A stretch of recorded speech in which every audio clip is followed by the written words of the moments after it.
Now, I've been in aquarium retail for nearly 30 years, and one thing that I've seen happen over and over again is various retailers that will get a batch of fish from a supplier and they will have trouble with the fish, and then they will blame the supplier straight away and want a credit for all of those fish from the supplier straight away, and they will expect that from the supplier.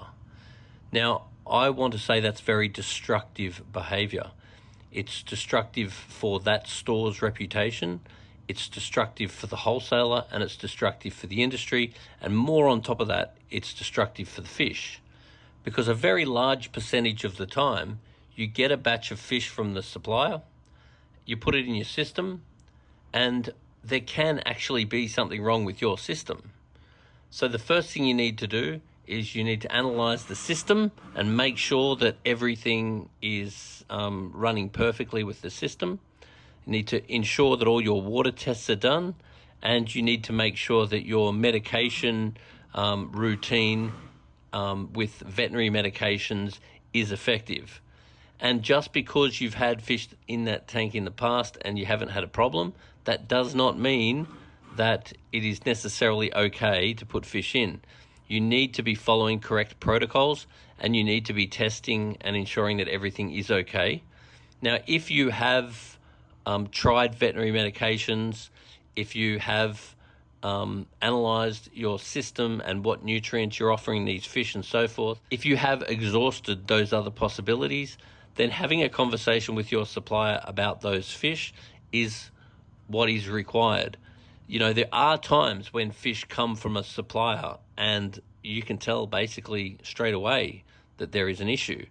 But this is a conversation that you need to have with the supplier.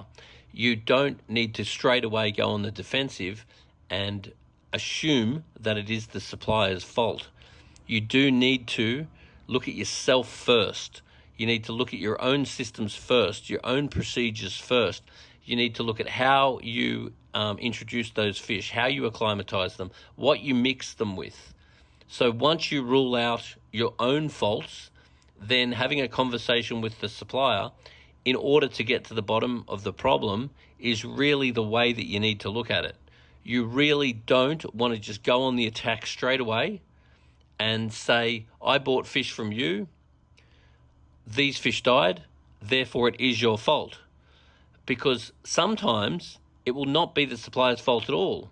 It could be the fault of the transportation, which needs a conversation to make sure that doesn't happen again. It can be your acclimatization techniques. It can be your water quality. It can be what you put the fish with. So there's various things that you need to rule out before accusing the supplier.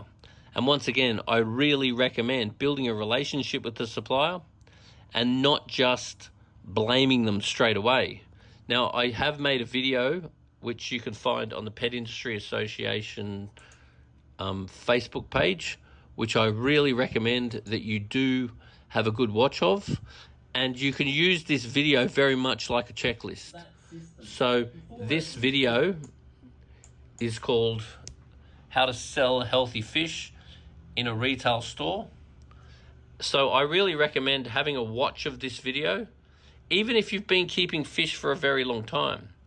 Because even myself, I've been in the industry for 30 years, and you forget stuff, you do stuff wrong, and sometimes the best thing to do is just to go through a checklist and go through it with non-bias. Go through it with the intention of finding out what the actual problem is. You don't want to go through it with basically, how do I blame somebody else? Because once you do find out what's going wrong, especially if it actually is a result of your behavior or conditions, then it's something that you can actually fix. And not having dead fish is really in the best interest of your supplier, your business, and absolutely the fish. So anyway, put a little note on the bottom of this video. Tell us your thoughts. But basically, I want to suggest that nobody is above a checklist, and nobody is above self-reflection. So I would really like to see the industry be more accountable, to look at what happened and how you may actually be responsible before turning around and blaming your suppliers. And then I really encourage that you do speak to your suppliers with the aim of finding a real solution, not with the aim of just blaming them and straight away expecting them to replace your fish.